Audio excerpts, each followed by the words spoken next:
messieurs, bonsoir et bienvenue aux 20h de la télévision du Burkina. Un grand format chaque dimanche.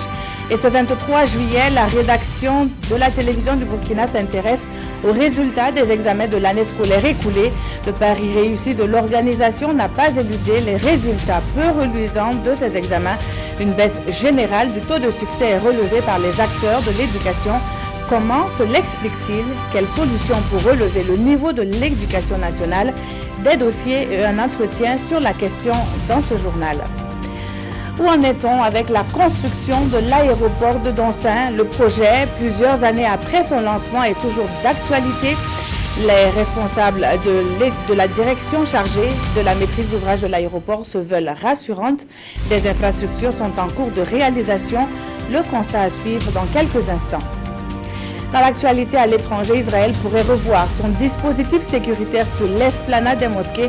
La flambée de violence a eu raison de ce dispositif décrié. Le ministre de la Défense annonce par ailleurs le déploiement de troupes supplémentaires en Cisjordanie. Et puis, comme chaque dimanche, le service sport est au rendez-vous. L'actualité sportive de la semaine écoulée est riche entre l'affiche de la finale de la Coupe du Faso, le Tour de France ou les Jeux de la francophonie. Vous saurez tout avec Mahamadi Wena dans une trentaine de minutes. Bienvenue à tous. Retour tout d'abord sur la QV 2017 de l'Académie militaire Georges Namoineau. 42 officiers militaires de 9 nationalités, dont 30 burkinabés, forment la 16e promotion de cette prestigieuse école de formation des cadres militaires. La cérémonie solennelle marquant la sortie de cette 16e promotion a été présidée par le chef de l'État en sa qualité donc de chef suprême des armées, Alidou Badini et Vincent Tiendreburgo. Jour de couronnement pour la 16e promotion des élèves officiers d'active de l'Académie militaire Georges Namoineau de Pau, en présence du président du Faso, Roch-Marc Christian Kaboré, chef suprême des armées. Ils sont 42 de 9 nationalités, dont 30 burkinabés, à recevoir leurs épaulettes de sous-lieutenant dans un cérémonial de la pure tradition militaire. C'est le couronnement de 2 années de formation militaire à l'exercice de l'autorité, à la mission opérationnelle, à l'entraînement physique et sportif. Les élèves officiers d'actifs ont traversé de multiples épreuves qui vont forger leur moral et contribuer à leur formation physique et intellectuelle. Fort de tous ces rudiments, nous sommes aptes à servir partout où le devoir nous appelle. Tâchez d'être des exemples de compétence, de dévouement et de loyauté au service de vos nations respectives. Mettez un point d'honneur à magnifier l'éthique de l'officier, à assumer avec honneur, courage, dignité les responsabilités qui seront les vôtres dans la chaîne de commandement. Persévérance, c'est le nom que le président du Faso donne à cette promotion, parrainée par le général de division Dominique Diengéré, actuel ambassadeur du Burkina en Algérie. Roch-Marc Christian Kaboré relève la qualité de la formation dispensée dans cette académie et dit sa fierté de voir 2 femmes burkinabées qui sont engagées dans cette carrière d'officier pour servir la nation. Nous sommes dans une période où les questions sécuritaires sont importantes et le chef d'état-major général des armées a eu à le rappeler également.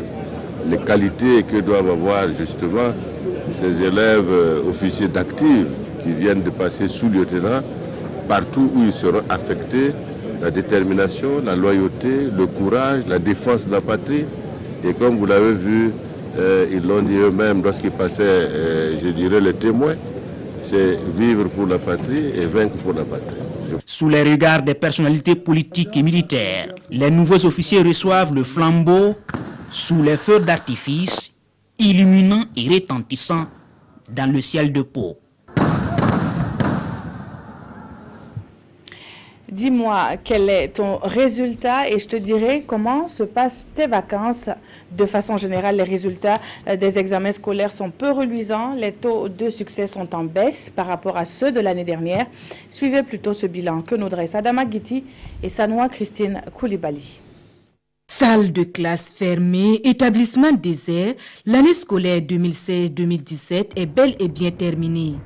place désormais au bilan et le moins qu'on puisse dire, c'est que les résultats ne sont pas à la hauteur des attentes des acteurs. Cette année, nous avons eu un taux de succès de 28,83% au BEPC et 73,24% au CEP. En ce qui concerne les examens de l'enseignement et la formation technique et professionnelle, à savoir les BEP et les CAP, nous avons eu les résultats suivants. Au CAP industriel, nous avons un taux de succès de 50,34%. Au BEP industriel, un taux de succès de 53,29%. Au CAP commerciaux, 29,55%. Et au BEP commerciaux, 47,17%. Ce n'est pas vraiment satisfaisant, donc nous ne pouvons pas dire que c'est une bonne année. Symbole de cet échec, l'école de Mahon. 39 élèves présentés au CEP, 0 admis.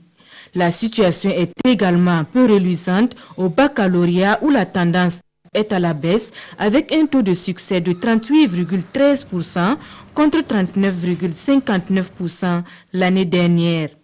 L'organisation réussie et la crédibilité des examens sont les éléments de consolation pour la direction des examens et concours.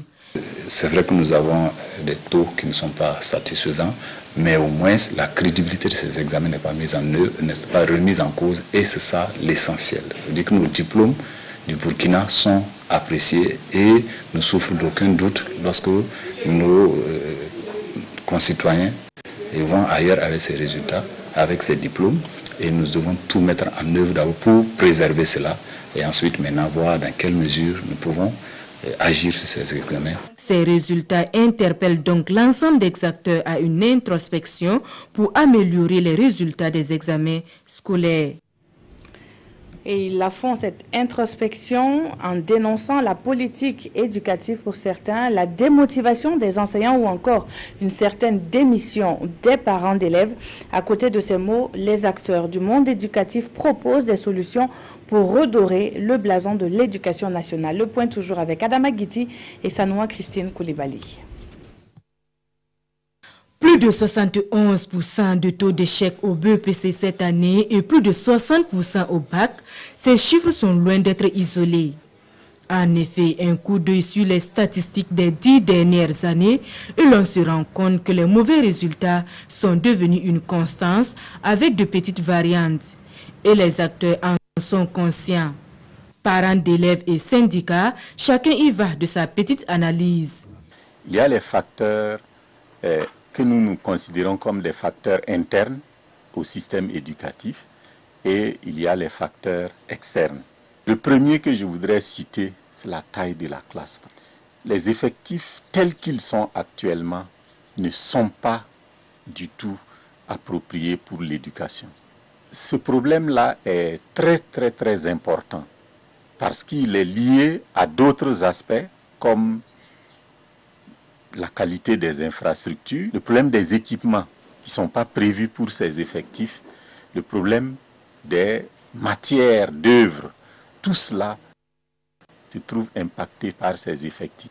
L'autre facteur interne qu'on peut citer, c'est effectivement la question des professeurs. Il y a un effort que le gouvernement fait pour former initialement. Il n'existe plus de formation continue. Sur les facteurs externe, tout le monde en est conscient. L'école étant dans la société et la société vivant, il faut le dire, une crise des institutions, une crise des valeurs, ça se répercute sur l'école. Il y a aussi le cahier des charges qui n'est pas très souvent respecté au niveau des établissements privés. On m'a dit qu'il y a un établissement de Bobo qui avait plus de 200 candidats. Au premier tour, ils avaient 3 admis. Au niveau des parents, il y a certainement une part de responsabilité. Vous voyez, nous, en tant que parents, nous passons le temps à courir pour des raisons professionnelles à la recherche donc, de la pitance quotidienne. levant très souvent le regard sur l'éducation des enfants. Et pour les acteurs, c'est la politique éducative d'une manière générale qui pêche. Pour eux, si la volonté politique d'améliorer la qualité de l'éducation est affichée, l'accompagnement nécessaire fait défaut. Le budget alloué au système éducatif, à l'éducation, est de 17% aujourd'hui. Ce n'est pas suffisant. D'où notre souhait du côté des autorités à ce qu'il soit relevé dans le but d'une meilleure prise en charge donc, de ce secteur-là. Quand nous parlons d'investir dans l'éducation, on nous dit mais que tout est prioritaire. Oui, mais tout est prioritaire. La première priorité d'une nation, c'est d'avoir les hommes bien formés. Et pour certains, la solution passe par une réforme ou une refondation pour redonner au système éducatif burkinabé son lustre d'antan. En réalité, la refondation de l'école pour en faire une école de qualité, c'est une question politique de fond qui doit être gérée par les partis politiques, qui doit être gérée par la population qui s'y implique et pèse sur les orientations. Le programme, le temps d'enseignement ou encore le coefficient de certaines matières sont autant d'aspects à examiner afin d'agir sur le taux d'échec scolaire au Burkina Faso. Monsieur Jean-Martin Koulibaly est l'invité de ce journal. Bonsoir, Monsieur le ministre. Bonsoir, Peggy.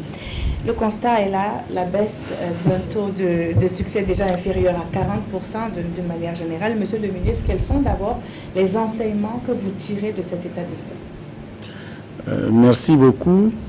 Je voudrais dire que c'est des résultats qui ne sont pas satisfaisants depuis, on va dire, une bonne dizaine d'années. Et donc, il faut effectivement étudier plus sérieusement la question. Nous avons engagé cela l'année dernière. Ce n'est pas tout à fait abouti. Je voudrais relever ici, effectivement, un certain nombre de facteurs qui concourent à cela. Le premier facteur qui est important pour nous, c'est vraiment la taille des classes. Ça, c'est un élément sur lequel il n'y a pas de discussion.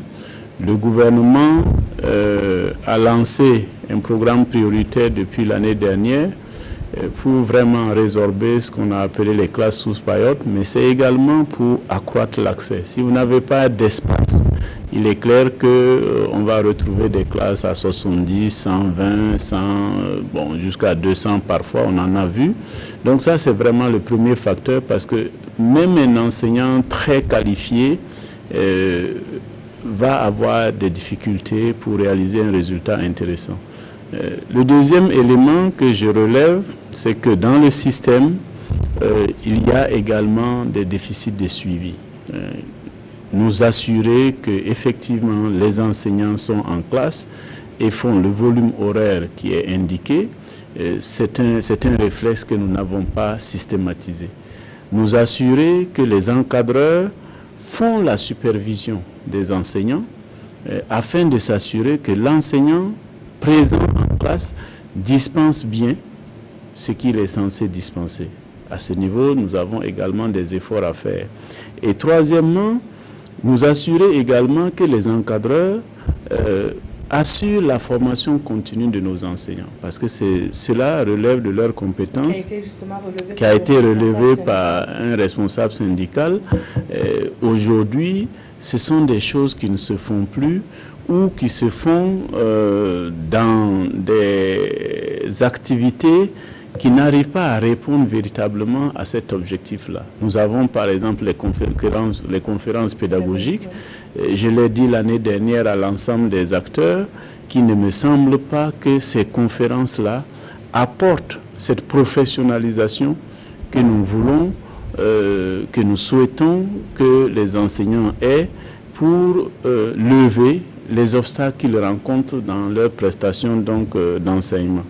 Alors, il y a aussi, Monsieur le ministre, le suivi, peut-être vous avez parlé du suivi, il y a aussi le suivi dans le privé, parce que le même responsable syndical a relevé le fait que le taux qui est tiré vers le bas aussi est imputable à certaines écoles privées.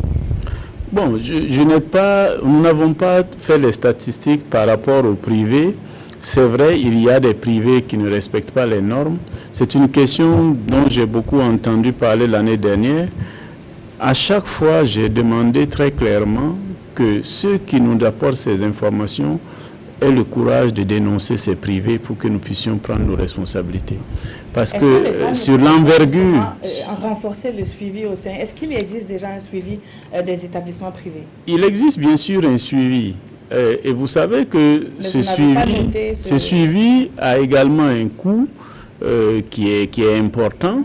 Et donc, ce suivi n'est pas exhaustif. Nous n'arrivons pas chaque année à passer au moins une fois ou deux fois dans chaque école privée. Ça, il faut le dire. Et ce serait difficile à faire si nous n'avons pas plus de moyens pour le faire.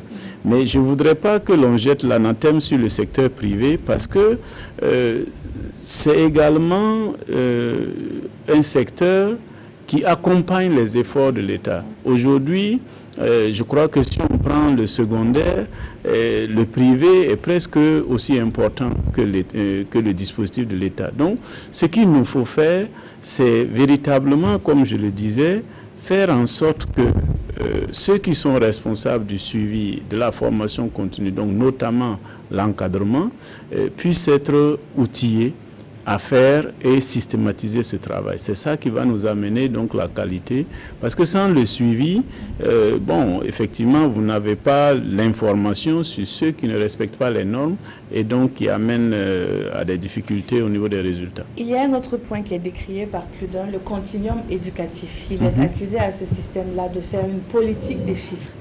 Est-ce que c'est le cas? Non, je voudrais dire que le continuum, comme je l'ai dit l'année dernière, dans son idée et dans sa philosophie, n'est pas mauvais. C'est parce que nous n'avons pas pris toutes les garanties pour sa mise en œuvre que nous nous sommes retrouvés en difficulté. Parce que quand vous décrétez en une année que bon, tous ceux qui ont le CEP vont passer en classe de 6e, cela suppose que, ayant pensé le problème, vous avez fait en sorte qu'en 6e, les places pour les accueillir sont disponibles. Or, ce n'était pas le cas.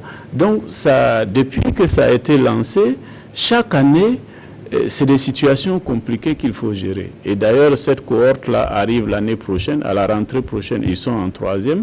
Donc, nous sommes déjà en train de réfléchir, pas seulement par rapport à leur accueil, mais également pour les examens où ça nous pose un problème de nombre, un problème de nombre de jurys à créer. Et donc, nous sommes obligés de thématiser une réflexion spéciale là-dessus afin de ne pas être surpris et donc d'être prêt pour gérer cette promotion issue du continuum. Monsieur le ministre, êtes-vous d'accord justement avec le responsable syndical que nous avons suivi dans le reportage qui parle de nécessité d'une refondation de l'éducation nationale?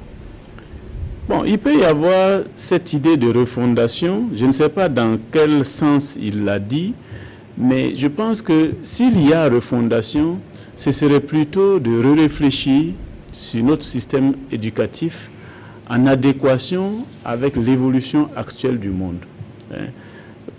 Moi, j'ai lu quelques... Dans ce sens, elle serait nécessaire parce que moi, j'ai lu des... par exemple. Si, elle est prévue. Nous avons commencé même des réflexions l'année dernière avec le ministère des enseignements secondaires et de la recherche, de l'enseignement supérieur, de la recherche scientifique et de l'innovation pour tenir des espèces d'assises nationales afin de poser un certain nombre de problèmes récurrents ou, j'allais dire, d'envergure, afin que nous puissions chercher la solution avec l'ensemble des acteurs qui se sont prononcés à votre écran. Parce que, vous savez, le monde a beaucoup évolué. Aujourd'hui, avec les nouvelles technologies, même un enfant de 7 ans a déjà accès au portable. Donc, a accès à un certain nombre d'informations. Est-ce que l'enseignant qui le tient en classe a aussi cette progression, est aussi au contact avec cette information pour aider l'enfant à gérer ce genre de situation? Parce que le développement de ces enfants qui sont connectés à ces nouvelles technologies n'est pas tout à fait connu par rapport à ce que nous savions du développement de l'enfant. Donc il y a tous ces aspects-là qu'il faut effectivement aborder dans un grand cadre qui regroupe tous les acteurs de l'éducation nationale et nous nous y préparons. Merci à vous, Monsieur le ministre, d'avoir répondu à nos questions par rapport donc à notre grand format qui porte donc sur l'éducation nationale avec des taux de succès peu reluisants. Dans la suite de ce journal, nous restons dans le domaine de l'éducation. Des jeunes burkinabés formés au métier ont renforcé leurs compétences pendant 10 jours. Ils repartent avec des kits d'installation de la part du gouvernement. Précision Yacouba Gamene et Maïmouna Traoré. Grâce au programme d'appui à la politique sectorielle d'enseignement et de formation technique et professionnelle, 68 jeunes sortant des centres de formation professionnelle dans les villes de Ouagadougou et de Bobo-Dioulasso ont pu se former dans 3 secteurs d'activité, la mécanique de roues, la coupe-couture et la restauration. 10 jours de théorie et 2 semaines de stage pratique qui leur ont permis de se perfectionner. Avant la formation, on n'arrivait pas à faire certaines choses en mécanique, surtout l'accueil des clients et puis l'organisation du travail en tant que tel, et en plus l'injection et le refroidissement. Mais après la formation, on est bien formé, c'est qu'on pourrait mieux affronter les difficultés. Les 25 jours m'ont apporté beaucoup, j'ai eu beaucoup de mains, donc je dis un grand merci au ministère. Aujourd'hui, l'heure est au bilan pour évaluer l'activité, relever les acquis et les insuffisances. C'est une action pilote et au vu de ce qu'on n'a pas encore terminé l'atelier bilan, mais au vu des premières impressions que nous avons déjà, c'est de pouvoir dire que le résultat est assez satisfaisant. Et si cela rencontre l'assentiment des plus hautes autorités du pays, une opportunité que l'on pourra éventuellement exploiter pour relancer une telle initiative avec un nombre beaucoup plus important. Les participants à cet atelier bilan sont appelés à faire des suggestions et dégager des perspectives. Ouvrons à présent un chapitre santé à ce journal. L'Organisation ouest-africaine de la santé a remis un lot de médicaments au ministère de la Santé. La prise en charge de la méningite passe par sa détection et ce don est essentiellement composé de réactifs contre la maladie. Le compte-rendu avec Gérard Sommet et sa noix Christine Koulibaly. À environ 36 millions de francs CFA, c'est le coût de ce don composé de lamelles, de lames et de réactifs. Ce matériel offert par l'Organisation ouest-africaine de la santé sert à diagnostiquer les cas de méningite dans les différentes formations sanitaires du pays. Au niveau de l'Organisation ouest-africaine de la santé, il est donc de notre devoir de venir en appui aux efforts des États à se prendre en charge dans les cas des épidémies. C'est dans ce cadre que nous avons voulu donc appuyer le ministère de la Santé en réactifs et autres matériels consommables, des réactifs divers qui permettront donc à nos différents services, notamment au niveau des laboratoires, de faire les diagnostics le plus rapidement possible et de mieux prendre en charge les malades. Ce geste de l'OAS vient renforcer les actions conduites sur le front de la lutte contre la maladie. Ce don est extrêmement important pour le ministère de la Santé, parce que vous savez que notre pays est régulièrement confronté à des épidémies de méningite. Et donc, dans le cadre de la détection rapide et de la prise en charge correcte des cas, il est extrêmement important de pouvoir disposer d'intrants, de réactifs pour pouvoir d'abord détecter la maladie et assurer une prise en charge correcte. En réponse aux épidémies de méningite, le ministère en charge de la Santé avait déjà mené des actions de sensibilisation et de surveillance épidémiologique. À cela s'ajoutent les campagnes de vaccination réactive dans les foyers touchés par des cas de méningite.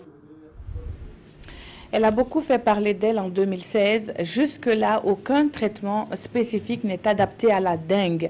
Les spécialistes recommandent, entre autres, la destruction des gîtes larvaires. Cependant, un tour dans la ville de Ouagadougou et le constat est amer, de l'eau stagnante au bord des artères et même devant les habitations. Les conditions sont donc favorables au développement du vecteur de la dengue, le moustique tigre. C'est un constat que signent Césaire Carrefour et Maïmouna Traoré.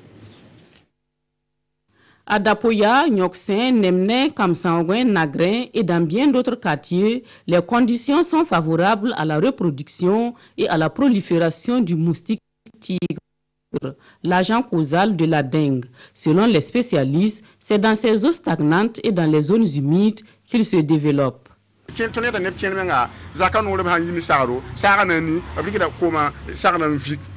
Quand il pleut, les gens profitent pour jeter les ordures dans l'eau. C'est pourquoi les caniveaux sont bouchés. L'eau stagne ici et c'est le nid des moustiques. Les moustiques nous piquent à tout moment. Certaines personnes viennent verser l'eau de ménage dans les caniveaux.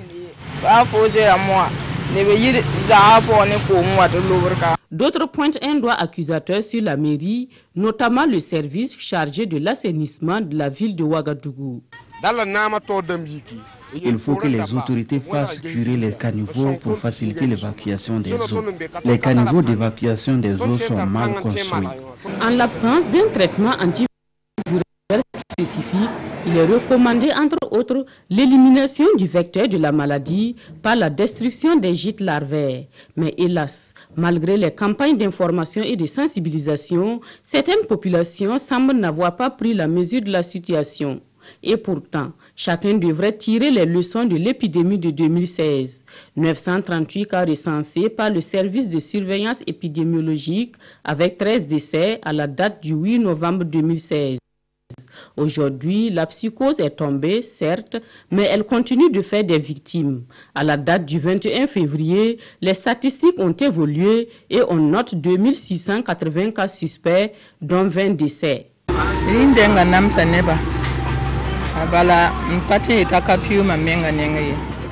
Nous avons beaucoup souffert de la dengue l'année passée. Ma fille, mon voisin et moi-même.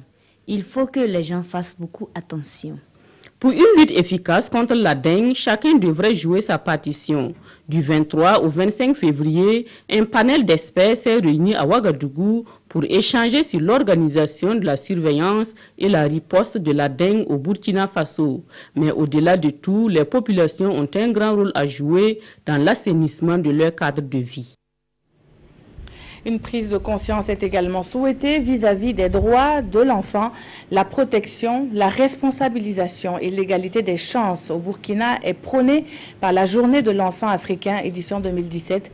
C'est à Tinkodogo, dans la région du Centre-Est, que les acteurs se sont retrouvés pour lancer ce plaidoyer. Le point avec Aruna Kabouré et Rasmata Oudraogo.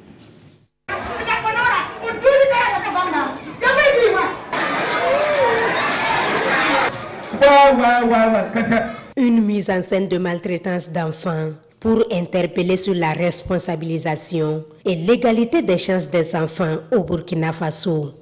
En cette 27e commémoration de la Journée de l'enfant africain, autorités et partenaires de promotion et de protection des droits des enfants marquent un arrêt pour réfléchir sur la situation des droits des tout-petits. Selon le rapport national 2016 sur la traite des personnes au Burkina Faso, 1442 personnes ont été interceptées, dont 1370 sont des enfants. L'exploitation sexuelle des enfants à des fins commerciales fait état de 127 cas. Beaucoup d'autres sont victimes de discrimination à cause de leur statut. Une occasion pour les partenaires techniques et financiers de renouveler leur attachement à trouver les meilleurs remèdes aux maux qui entravent l'épanouissement des enfants. Nous avons des plans quinquennaux de développement, que ce soit droit à la protection, droit à l'éducation, droit à la santé. Et nous allons continuer de travailler aux côtés de l'État afin que ces enfants puissent jouir de leurs droits. Beaucoup reste à faire parce que les enfants qui constituent la couche vulnérable de notre société sont souvent exposés aux pires formes de travail au sein des familles qui est la cellule par excellence qui devait même protéger les enfants. Des remises de prix des jeux et de vivres à la maison d'arrêt et de correction de Tinkodogo ont clôturé cette commémoration de la Journée de l'enfant africain. Le tout dans une ambiance festive. On en vient à ce dossier sur l'aéroport de Donsin. L'annonce de sa construction a suscité beaucoup d'espoir pour les acteurs du domaine aéronautique. Mais voilà, de plusieurs années après, des interrogations font surface. Où en est-on avec le projet? La maîtrise d'ouvrage de l'aéroport se veut rassurante. Konsoum Koulibaly et Nyar Kiteda ont voulu en savoir plus. Voici le reportage.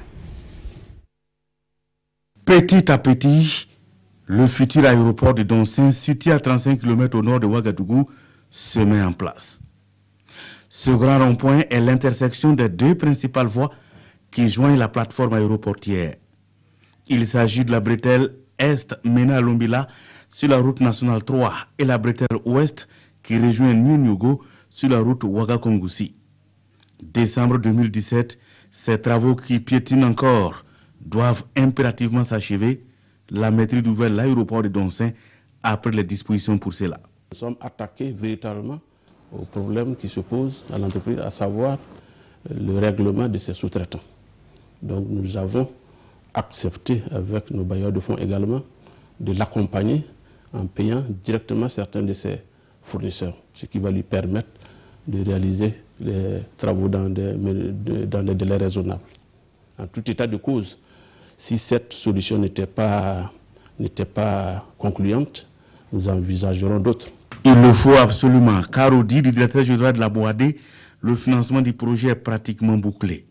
Le consortium des 9 bailleurs de fonds et l'État burkinabé y ont répondu favorablement. Et la maîtrise d'ouvrage peut dérouler le chronogramme de ses activités. D'ici la fin de l'année, bon nombre de lots seront attribués. Il y a quelques lots qui ont été déjà attribués et là les travaux vont commencer incessamment. Donc je crois qu'en septembre, certains lots pourront déjà démarrer sur la plateforme aéroportière elle-même. Je vais parler du but de clôture de l'enceinte, je vais parler des travaux de voirie pour lesquels les contrats sont signés. Autre élément de base nécessaire pour le début des travaux proprement dit, le relogement des PAP, les populations affectées par le projet. 980 ménages sont concernés et ont été tous relogés.